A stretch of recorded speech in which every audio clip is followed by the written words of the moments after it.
بس ناخذ الاتصال. العروة. الظاهر انه المعلومات اليوم هي اللي فيها خير. العروة عبد الغني من المغرب، السلام عليكم. عليكم السلام ورحمة الله وبركاته. أهلا يا أخي عروة. السلام عليكم أستاذ إبراهيم، أشكرك أستاذ إبراهيم وأشكر الموسيقار الكبير رامي. حبيبي الله يخليك. حياك الله حياك الله. أهلا وسهلا فيك. تفضل أخي العروة. إن شاء الله. راح أبدأ بأنشودة مغربية إن شاء الله. تفضل. الله.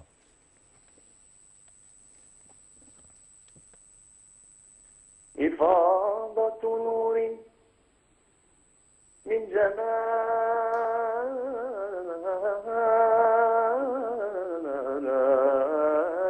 إلهنا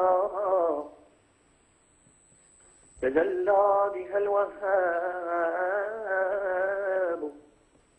فائضا مؤبدا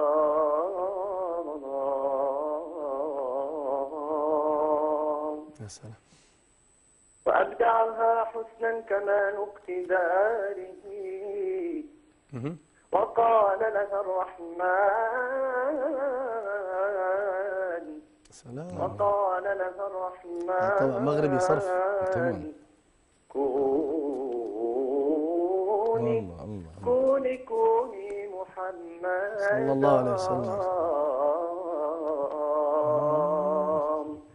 يا سيدي يا رسول الله يا من له الجاه عند الله إن المسيئين قد جاءوا بالذنب يستغفرون الله حليمة العروة أخي عروة. أخي عروة ما شاء الله عليك. بدنا نسمع شيء ثاني، وضح لنا طبقات صوتك أكثر. نعم.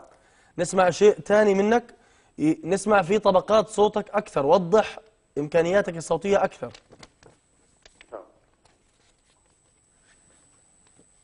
أيا من بالوفاء قد أودوني بحق المصطفى لا تهجروني أيا من بالوفاء قد عودوني بحق المصطفى لا تهجروني بعزكم بذل في هواكم عيدون